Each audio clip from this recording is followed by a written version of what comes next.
الله يا الله الله سبحان الله الله يا الله الله حمدا لله. أعوذ بالله من الشيطان الرجيم. بسم الله الرحمن الرحيم. الحمد لله رب العالمين والصلاة والسلام على أشرف الأنبياء والمرسلين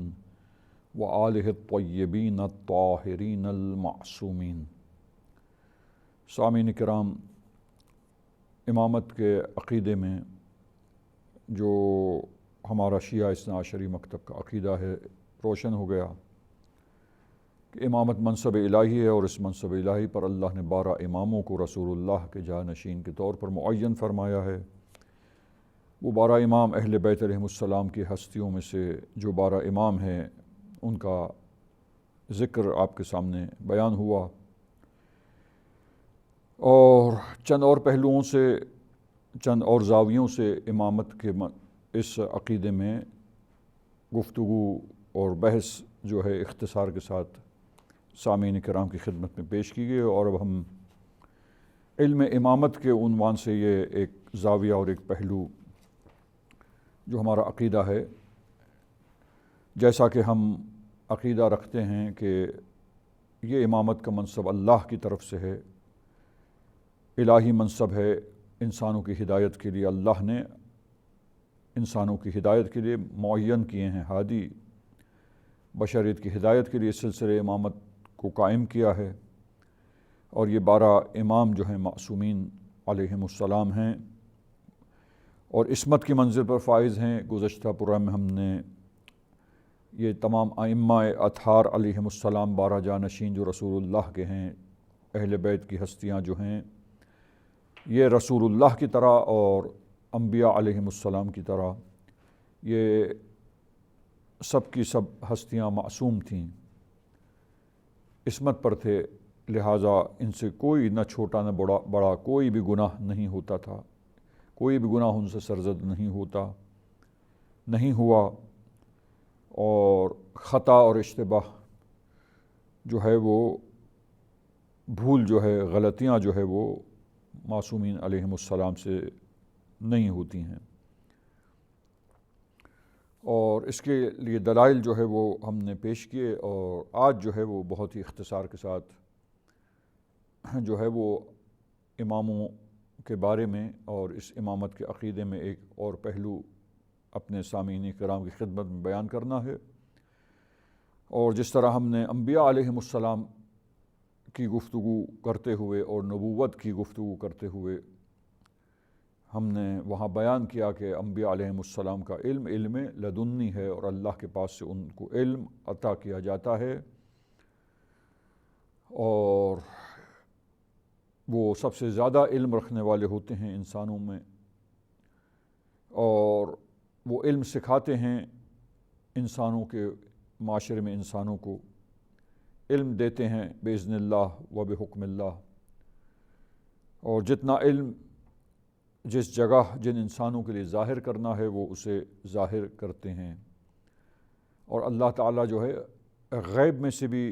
جتنا جو علم چاہتا ہے اپنے انبیاء علیہم السلام کو عطا کرتا ہے، اور اس کے لیے دلائل ہم نے پیش کیے تھے۔ اور اب امامت کے اس باب میں جو ہم بحث و گفتگو کر رہے ہیں، اس بحث و گفتگو میں بھی، ڈسکشنز میں بھی، یہ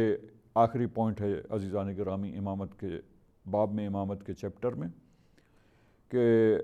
ائمہ اطہار علیہم السلام یہ 12 جانشین، 12 امام جو ہیں، جن میں پہلے حضرت علی علیہ السلام اور آخری حضرت مہدی عجل اللہ تعالیٰ فرجہ الشریف، جیسا کہ روایات بیان ہوئیں، تو یہ سارے کے سارے امام، ان کا علم علم لدنی تھا، اور نبی کی طرف سے وہ سارا خدائی علم جو ہے وہ منتقل ہوا اماموں تک، اماموں کے پاس، اور وہ علم غیب جو ہے وہ جس طرح انبیاء علم غیب رکھتے ہیں، جس طرح اللہ کے حبیب ختمی مرتبت صلی اللہ علیہ وآلہ وسلم علم غیب رکھتے تھے، ائمہ اطہار جو رسول اللہ کے جانشین ہیں وہ بھی علم غیب رکھتے تھے۔ اور ہم نے وہاں کچھ باتیں جو ہم نے وہاں بیان کی تھیں کہ وہابی مسلک کے علماء اور ان کا یہ عقیدہ ہے کہ خدا کے علاوہ کوئی جو ہے وہ اس علم غیب کا جاننے والا نہیں ہے، اور جو بھی کسی کے بارے میں یہ دعویٰ کرے کہ کوئی علم غیب رکھتا تھا تو یہ شرک ہے اور یہ کفر ہے۔ تو عزیزان گرامی، یہ جو باتیں ہیں وہاں بھی ہم نے کچھ بیان کیا، لہٰذا اس امامت کے چیپٹر میں ایک اہم یہ نقطہ اور اہم ڈائمنشن ہے کہ جس طرح انبیاء ہمارا عقیدہ ہے کہ اللہ نے انہیں علم عطا کیا تھا اور بہت سی غیب کی باتوں کو انبیاء علیہم السلام کے لیے روشن کیا تھا، وہاں ہم نے آیتیں 2-3 قسم کی آیتیں ہیں اس بارے میں، تو وہ سب ہم نے مثال کے طور پر ان تمام جو اقسام آیتوں کی اس سلسلے میں علم غیب کے مطالب کے بارے میں وہ ہم نے پیش کی تھی، جس میں آپ دیکھیں کہ یہاں پر امامت کے چیپٹر میں ہم اختصار کے ساتھ دوبارہ دہراتے ہیں اس چیز کو۔ سورہ مبارک انعام میں مثلاً آیت 50، آیت کا نشان آیت نمبر 50، اس کا ایک حصہ میں آپ کے سامنے پیش کرتا ہوں عزیزان گرامی۔ بسم اللہ الرحمن الرحیم۔ قل لا اقول لکم عندی خزائن اللہ ولا اعلم الغیب۔ اے حبیب کہہ دیجئے کہ میں تو تم سے یہ نہیں کہتا کہ میرے پاس اللہ کے سارے خزانے موجود ہیں، اور کہہ دیجئے کہ میں غیب کی باتوں کا جاننے والا نہیں ہوں۔ تو عزیزان گرامی، یہ جو بات قرآن مجید میں آئی ہے، یہ آیت، اور اس آیت کے ذریعے مثلاً وہابی علماء نے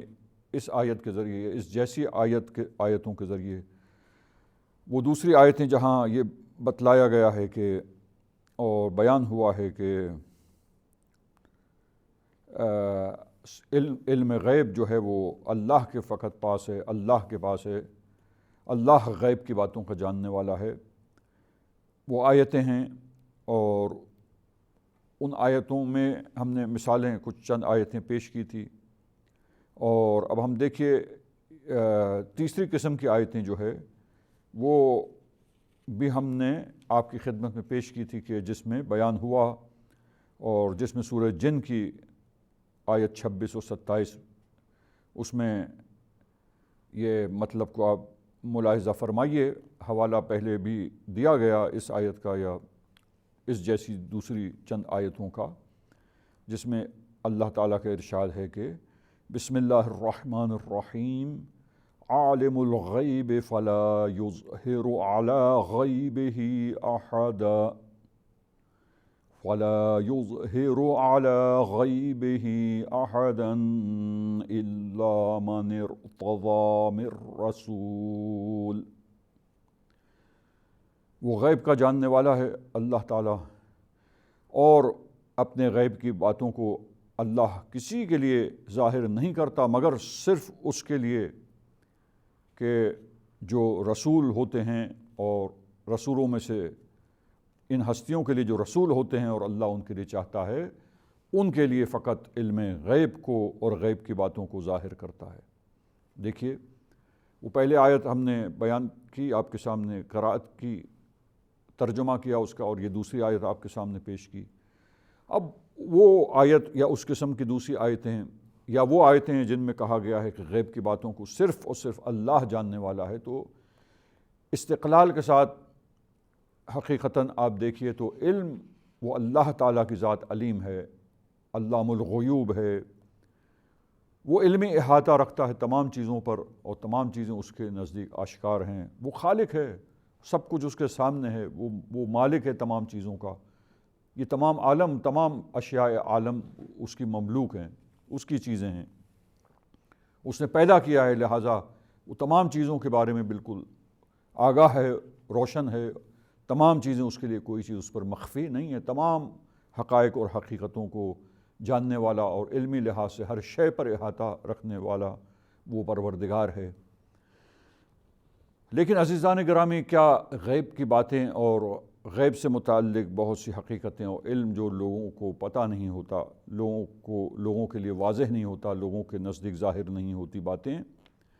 وہ علوم کیا اللہ انبیاء کو عطا کرتا ہے، دیتا ہے یا نہیں دیتا؟ ایک سوال ہے۔ تو یہ آیت کیا کہتی ہے؟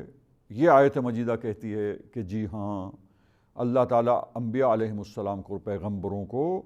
رسولوں میں سے ان ہستیوں کو جو ہے وہ چاہتا ہے، اور جتنا چاہتا ہے علم غیب عطا کرتا ہے۔ تو علم غیب انبیاء کے پاس ہے۔ اور دیکھیے خصوصاً ہمارے نبی کے سلسلے میں سورہ تحریم کی آیت 3 میں دیکھیے عزیزان گرامی، وہاں ارشاد ہوتا ہے کہ بسم اللہ الرحمن الرحیم وَإِذْ أَسَرَّ النَّبِيُّ إِلَىٰ بَعْضِ أَزْوَاجِهِ حَدِيثًا فَلَمَّا نَبَّأَتْ بِهِ وَأَظْهَرَهُ اللَّهُ عَلَيْهِ عَرَّفَ بَعْضَهُ وَأَعْرَضَ عَنْ بَعْضٍ فَلَمَّا نَبَّأَهَا بِهِ قَالَتْ مَنْ أَنْبَأَكَ هَذَا قَالَ نَبَّأَنِيَ الْعَلِيمُ الْخَبِيرُ۔ عزیزان گرامی، جب ازواج میں سے بعض کو بعض باتوں کے بارے میں نبی بتاتے ہیں، اور پھر وہ دیگر بعض نبی کی ازواج میں سے دیگر بعض کو ایک دوسری بیوی کو بتا دیتی ہے وہ بات منع کرنے کے باوجود، اور اللہ تعالیٰ اس کو ظاہر کر دیتا ہے، اس چھپی ہوئی بات کو، غیب کی بات کو، تو پھر نبی جو کچھ واضح کر کے اللہ نے غیب کو بتلایا، نبی کے لیے واضح کیا حقیقت کو، نبی نے بعض چیز کو اپنی اس زوجہ کے لیے بیان کیا، بعض کے بارے میں ذکر نہیں کیا۔ جب نبی نے بتا دیا تو اس زوجہ کو پتہ چلا کہ یہ خبر کیسے نبی تک پہنچ گئی، جبکہ وہ 2 ہی بیویوں کے بارے میں جو تھے بہت ہی چھپ کر یہ بات ہوئی، اور کوئی اس کا نہ سننے والا تھا نہ کوئی جاننے والا۔ تو جب نبی نے یہ خبر بتا دی کہ تم نے ان باتوں کا جو ہے وہ اظہار دوسری بیوی سے جا کر دیا ہے، تو وہ زوجہ نبی سے کہتی ہے کہ من انبأک ھذا، کہ یہ حقیقت سے کس نے آپ کو آگاہ کیا؟ تو نبی نے فرمایا کہ وہ ذات جو علیم و خبیر ہے اس نے مجھے آگاہ کر دیا ہے اور مجھے باخبر کیا ہے، مجھے اس غیب کی بات سے، اس چھپی ہوئی بات سے مجھے جو ہے وہ خبردار کر کے مجھے اس کی خبر دی اور مجھے آگاہ کر دیا اپنے پروردگار نے۔ لہٰذا انبیاء علیہم السلام کو اللہ تعالیٰ چھپی ہوئی باتوں کو، جن کو غیب کی باتیں کہا جاتا ہے، وہ غیب کی باتیں عطا کرتا ہے۔ دیکھیے یہ 2 آیتیں ہم نے آپ کے سامنے پیش کی، لہٰذا مجموعی طور پر وہاں بھی ہم نے کہا تھا کہ جب تمام چیزوں کو ہم ساتھ اس مطلب کے بارے میں جو آیتیں بیان کر رہی ہیں جب رکھیں گے، تو پھر وہ خواہشات نفس کے غلبے سے اور ادھوری انفارمیشن اور ادھوری اویئرنیس، کچھ باتوں کو جاننا کچھ کو نہ جاننا اور پھر فوراً فیصلہ کر لینا، اور پھر اتنی بڑی بڑی باتیں کہ وہ دوسرا گروہ جو تمام آیتوں کو دیکھ کر ایک بات پر عقیدہ رکھتا ہے، آیتوں کی روشنی میں، قرآن مجید کی رہنمائی کی روشنی میں، ان پر جو ہے وہ مشرک ہونے کا اور کفر کا الزام لگا دینا عزیزان گرامی، یہ عالم اسلام کے لیے اور اسلامی معاشرے کے لیے یہ بہت ہی ایک ناپسندیدہ کردار ہے، اور بہت ہی ایک اخلاق حسنہ سے بہت ہی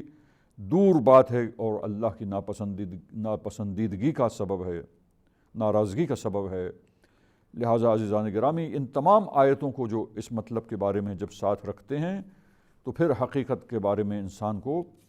آگہی ہوتی ہے۔ اور اب آئیے ائمہ اطہار علیہم السلام جو نبی کے جانشین ہیں، پیغمبر اسلام صلی اللہ علیہ وآلہ وسلم کے جانشینوں کے بارے میں ہم یہ عقیدہ رکھتے ہیں ائمہ اطہار کے بارے میں کہ نبی کی طرح وہ بھی اللہ تعالیٰ کی طرف سے علم لدنی رکھتے تھے، اللہ تعالیٰ نے ان کو بھی علم غیب کے بارے میں آگاہ کیا، اور وہ آیتیں جو کہتی ہے کہ علم غیب کا جاننے والا صرف اللہ ہے اور اللہ کے سوا کوئی علم غیب کو نہیں جانتا، وہ بے شک وہ آیتیں کہتی ہیں کہ وہ تمام علم اس ہستی کو ہے جو علیم اور خبیر ہے، یعنی استقلال کے ساتھ وہ اللہ تعالیٰ آگاہ ہے، اور اللہ تعالیٰ کی طرف سے دوسری آیت بتلاتی ہے کہ نبی کو اور انبیاء علیہم السلام کو غیب کی باتوں میں سے اللہ خبردار کرتا ہے اور علم غیب کے بارے میں ان کو بتلاتا ہے اور سکھاتا ہے۔ عزیزان گرامی، پس ان سے مجموعی نتیجہ یہ نکلتا ہے کہ جس کو چاہے اللہ اپنے خالص مخلص بندوں کو، اپنے نمائندوں کو علم غیب عنایت فرماتا ہے۔ عزیزان گرامی، یہاں پر ہم اپنی گفتگو کو روکتے اور ختم کرتے ہیں، اور انشاءاللہ اگلے پروگرام میں، نیکسٹ پروگرام میں انشاءاللہ ائمہ علیہم السلام کے علم غیب کے بارے میں جو پوائنٹس ہیں وہ انشاءاللہ اختصار کے ساتھ اس بات کو ہم تکمیل کریں گے۔ وصلی اللہ علی محمد وَأَهْلِ بَيْتِهِ الطَّاهِرِينَ۔